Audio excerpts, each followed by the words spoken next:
Last time we talked about economy and we got onto the subject of money.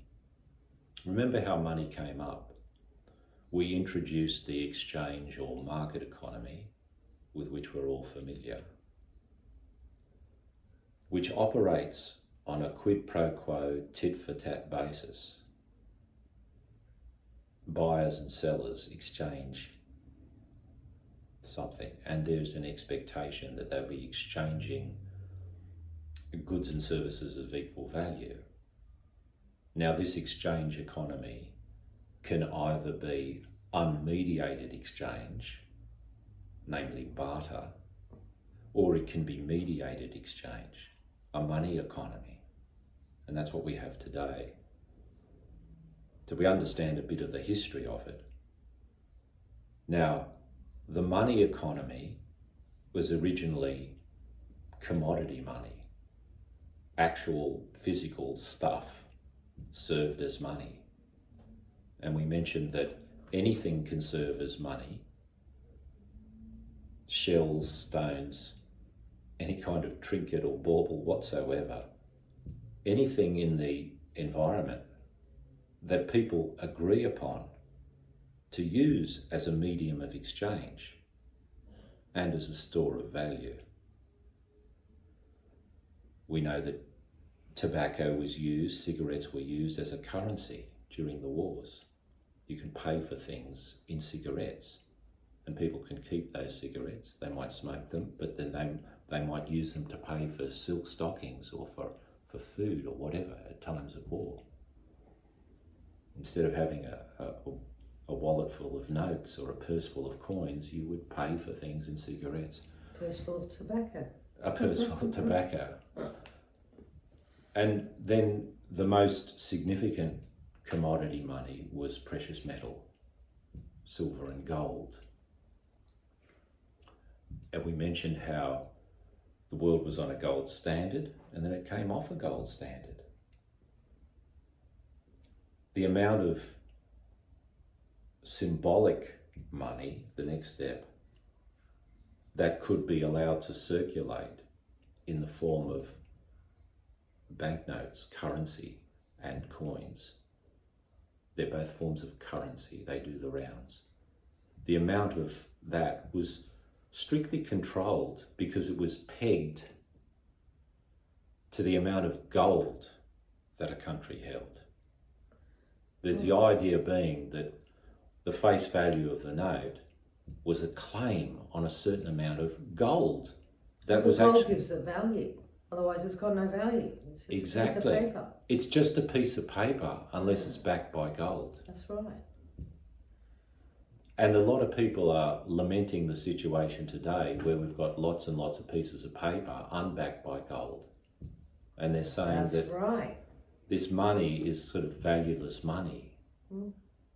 And there's a big movement for people to go back to for countries to go back to the gold standard and so on. A lot of people lament that situation.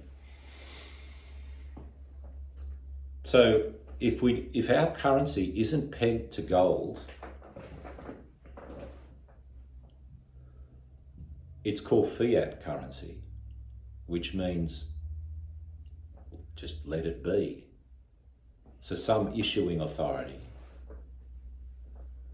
a government or a central bank, and a central bank is a cooperation. It's like a private cartel, but it needs the government to work as well. So it's a collaboration between bankers and the government to issue money as it sees fit. During the global financial crisis, there had to be plenty of money created. Trillions of dollars had to be printed to cover the costs of failing banks, failing companies, to bail people out, to help people, and so on. And we mentioned that the big temptation to take the world off the gold standard which eventually happened under the Nixon regime in the US. I believe it was the 15th of August 1971. That big temptation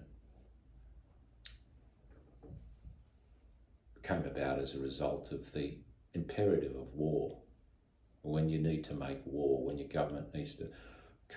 Governments, kings, have always got into debt when they have to wage war.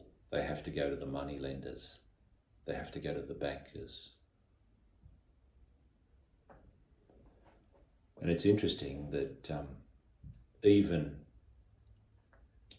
the countries like Spain and Portugal that opened up the New World, and they had sources of gold, they should have in theory been incredibly wealthy, but they also needed to go to bankers. And because bankers applied interest to their loans, over time this interest, which compounded, bankrupted even the most wealthy monarchs and wealthy families. Because the most powerful thing of all is compound interest. And the banking system is able to create money and lend it at interest.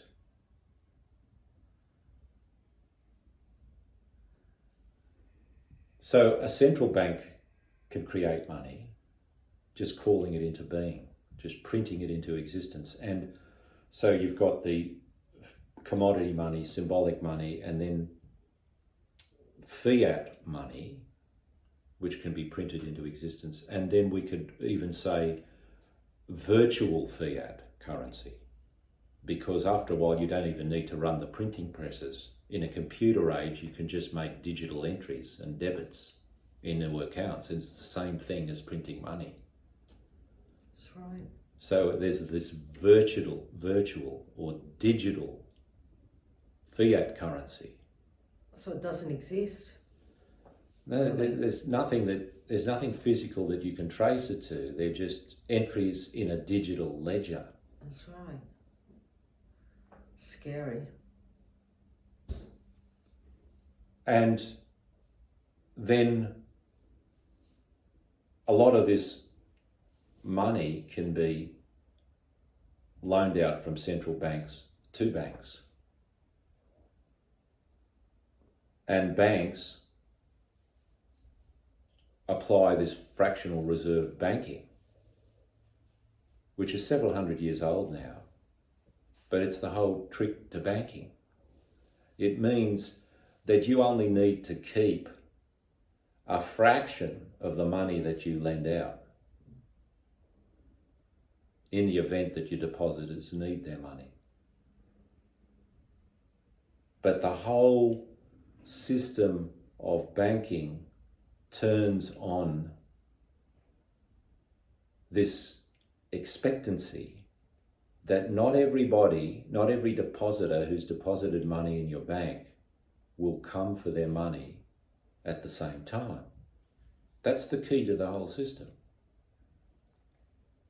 So because they don't, the bank's taken a lot of deposits, and for every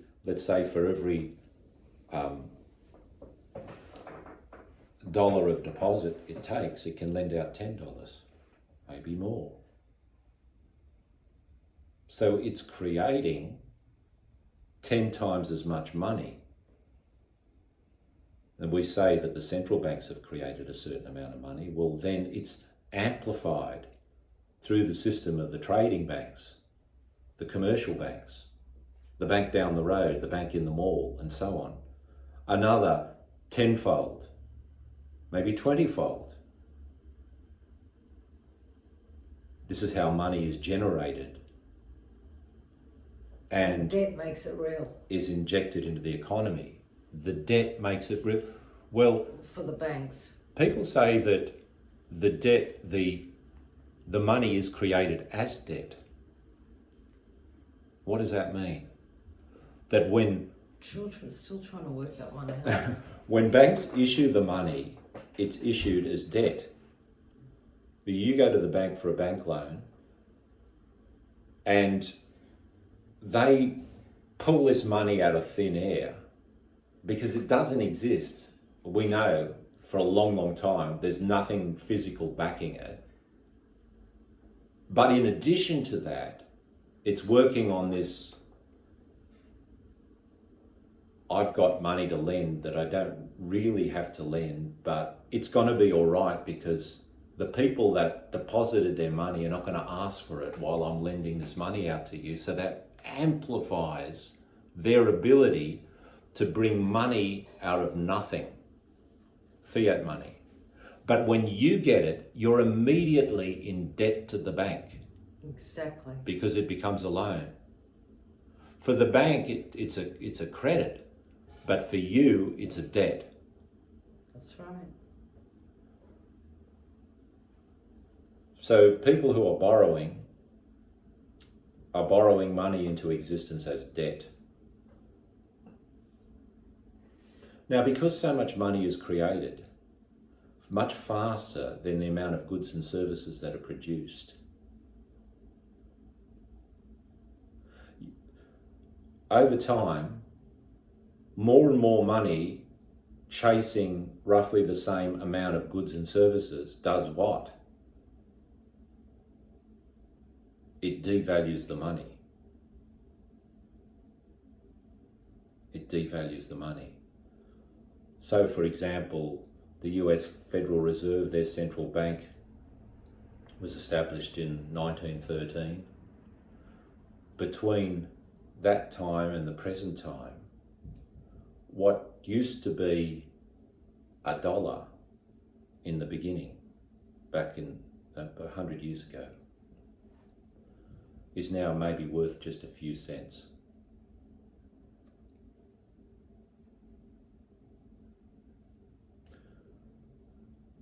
In other words,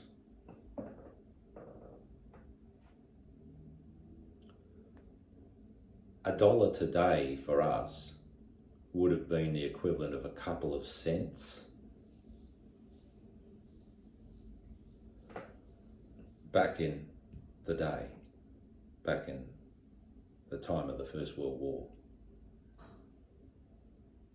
That means it's going to take many more dollars to buy a given item. The currency has lost 98% of its value.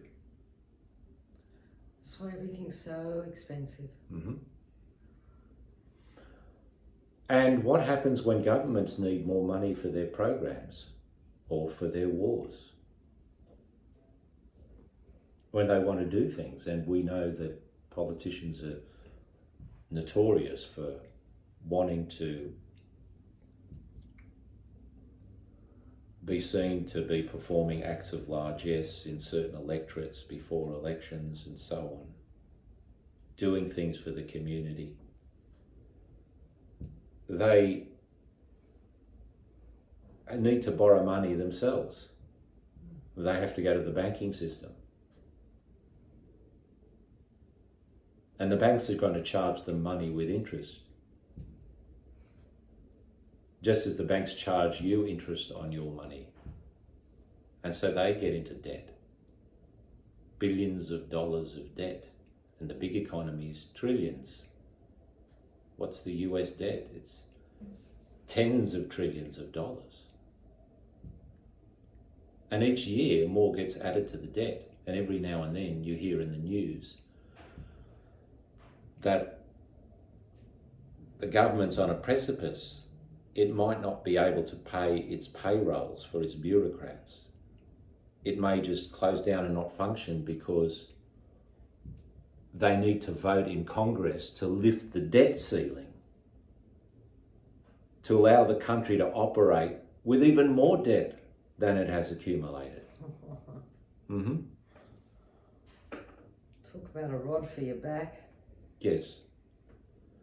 Ultimately, who's going to bear the cost of this debt?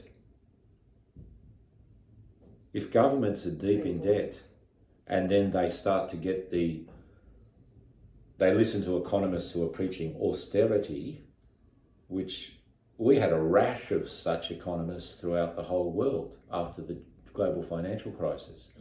Oh, we got to screw down, we got to tighten the belt. Everybody has to suffer so that we can try and come back into balance. Except for us. We all suspect that some people weren't suffering, but everybody else had to do with less. And so the people are screwed to try and pay for this debt. Yeah. Meanwhile, the cost of living is going higher and higher and higher. Ridiculous. And taxes are high. And because we've just become accustomed to living in a debt economy,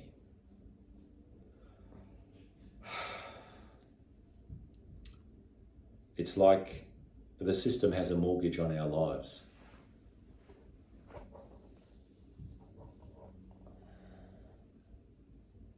Now it's impossible, virtually, for young people to buy their own homes as they could in the past. So many people struggle with the cost of living. We don't seem to have made inroads in solving the problem of poverty. And the government's going to spend more, but it's in debt, so that means it's going to be borrowing more from the bank. These are people with jobs. Some of them have 2 jobs. Yes. Working around the clock, but they can't seem to make the ends meet. And it's horrible. Yes. In fact, it's very bad. And as we've said before, we've been conditioned to think of work as jobs. And jobs are created by government or corporations. And then they're on offer. And there's a limited number of jobs. And people compete in the economy for these jobs. And that leads to a lot of stress and anxiety. And then some politicians manipulate the situation. They gin up fear of immigrants and people from the outside who are prepared to sell their labour very cheaply. And so resentment can be easily bred. Oh, these newcomers, these immigrants are competing for our jobs.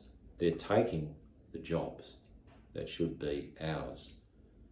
And we have been conditioned to think of, to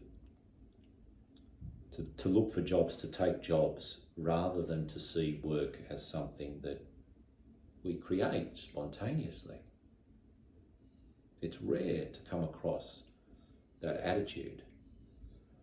It's also rare for that attitude to flourish and to get anywhere when there are very few people indulging it. But if there were a sufficient number of people who had that attitude towards work, not only a spontaneous creativity, but also coupled with an attitude of living within one's means, there would literally be a revolution in the economy.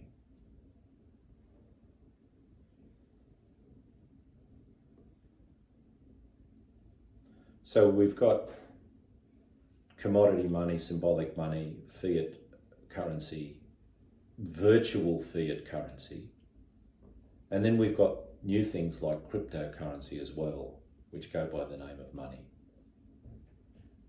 like Bitcoin and Ethereum and so on. And originally they came about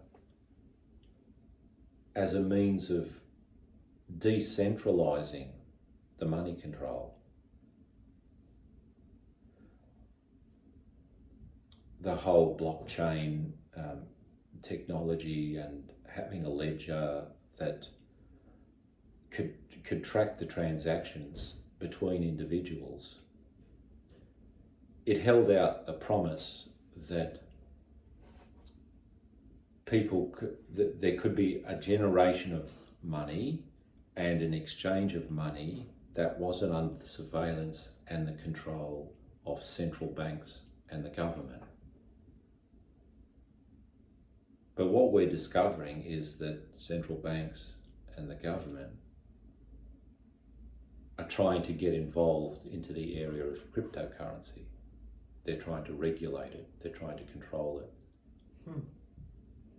The centralised control over the money supply is not going to be given up very easily. No.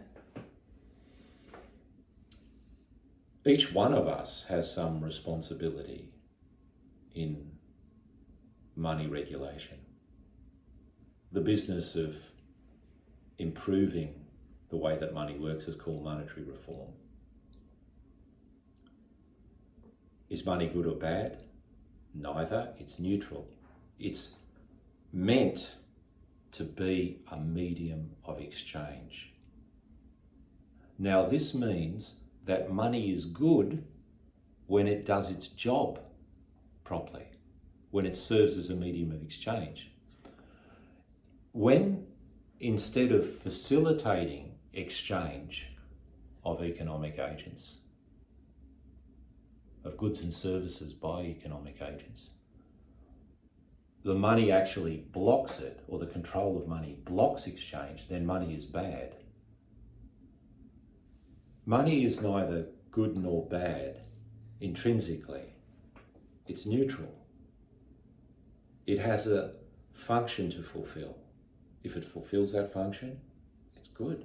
It's great. It's a blessing to human life. The problem is that there have been irresponsible decisions made around the control and the supply of money. Whoever controls and supplies the money will determine whether it can be used as a medium of exchange or not. So wherever there are unmet needs in an economy and untapped productive potential, money is meant to bring these two together. If you just have a little bit of money in your savings account, you have a responsibility to try and use your money to facilitate exchange, to bring unmet needs together with untapped productive potential. The people who control larger amounts of money, vast funds of wealth, and the bankers and so on, they have a greater responsibility of releasing money and dedicating it to its proper function. We need to be mindful how every dollar is spent. We need to be transparent and accountable, and we need to also be mindful that whatever we buy, we're promoting that in the world. What do we give our money for? This is the first step. We want to become more conscious of whatever money is within our control. What do we use it for? When we use it, do we promote justice? Do we bring into existence more of the things that are going to enlighten and help and benefit the world and lead to greater human flourishing? Or do we use it to put people into deeper and deeper bondage? Sometimes with the illusion that they're becoming wealthy and famous, and or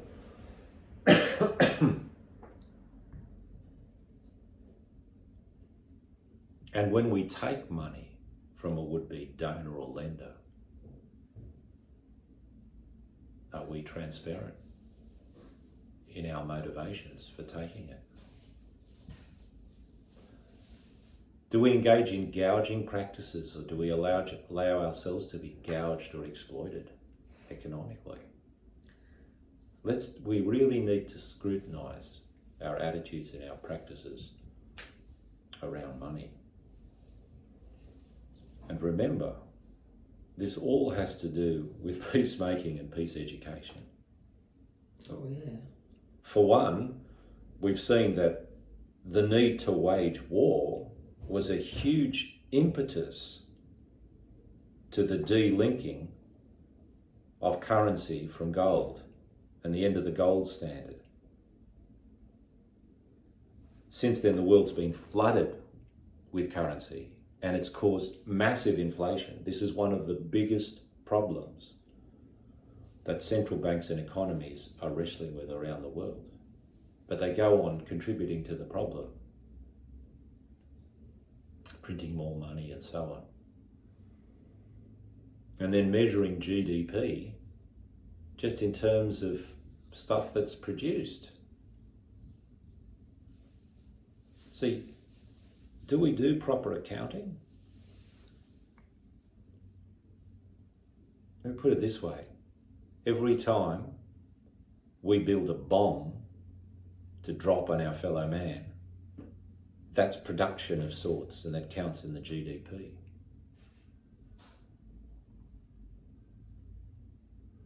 Every time we have to spend an exorbitant amount to clean up waste that human beings have left in the ocean or the rivers, that's economic activity that counts to the GDP. We think we're wealthier, but are we really? We've already done all that damage. Every time we have to spend money to treat an epidemic of illness that has come from human beings eating a whole lot of junk food, processed food, big health expenditure, that counts to the GDP. Well, we think we're a growing economy.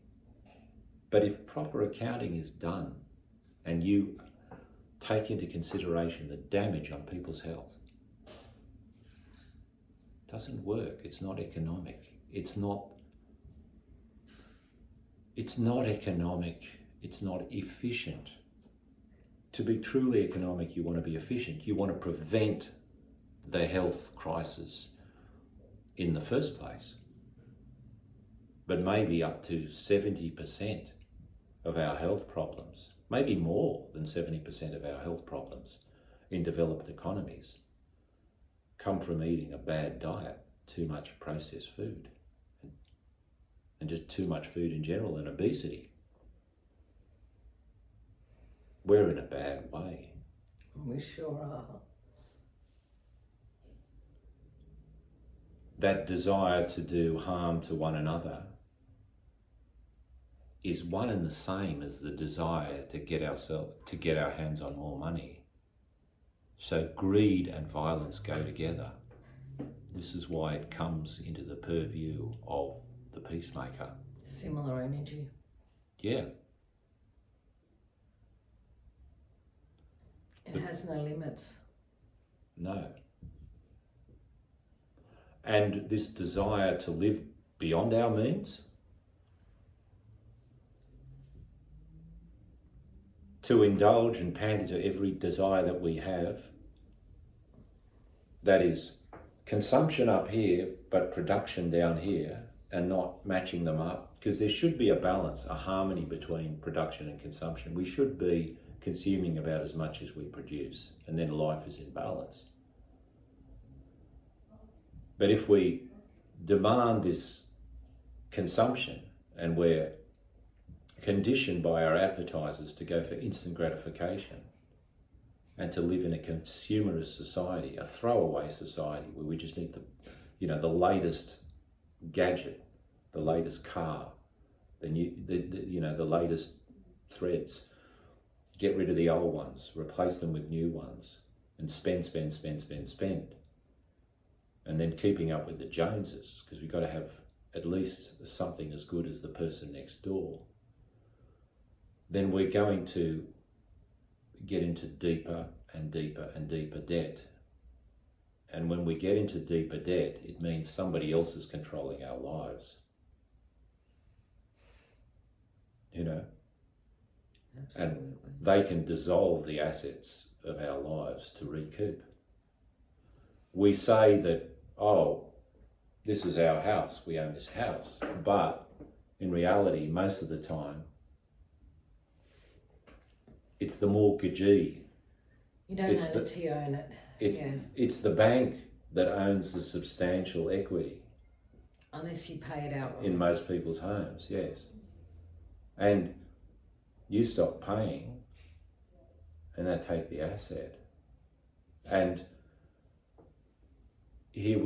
over time what we've seen is that more and more wealth is concentrating in fewer and fewer hands.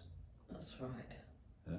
The tendency for this to happen has become accelerated and accentuated, especially in the recent decades.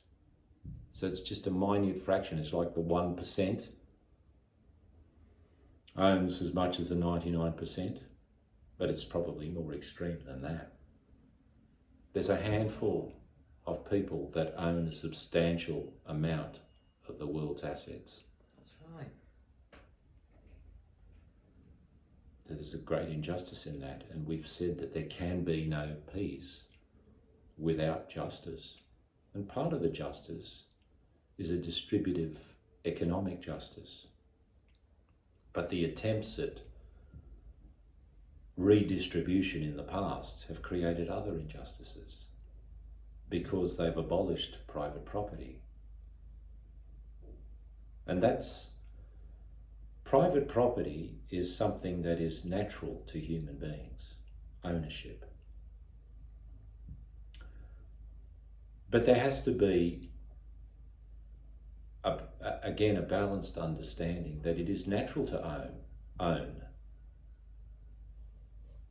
There's nothing wrong with the American dream or the Australian dream, that dream to own your own home, be king or queen of your castle. It's becoming exceedingly more difficult, increasingly more difficult, but that's a natural instinct, ownership. But that ownership is not absolute in the sense that some libertarians might portray it to be. It's not like an ownership that comes with no responsibility or obligation. Think of us as owners who need to be good stewards of that wealth. It's a great responsibility and a privilege to be an owner, whether you own a little or a lot, but you have a stewardly responsibility to respect the common good. In a sense, what you do with your wealth should not just benefit you, but be a benefit to everybody according to a healthy worldview of what society is and how society should grow. So with the right of ownership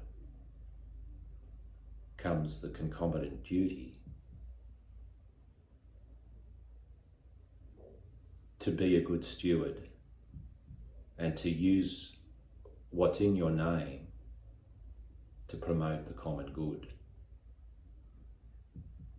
And this harks back to the talk on rights and duties and how they balance each other out.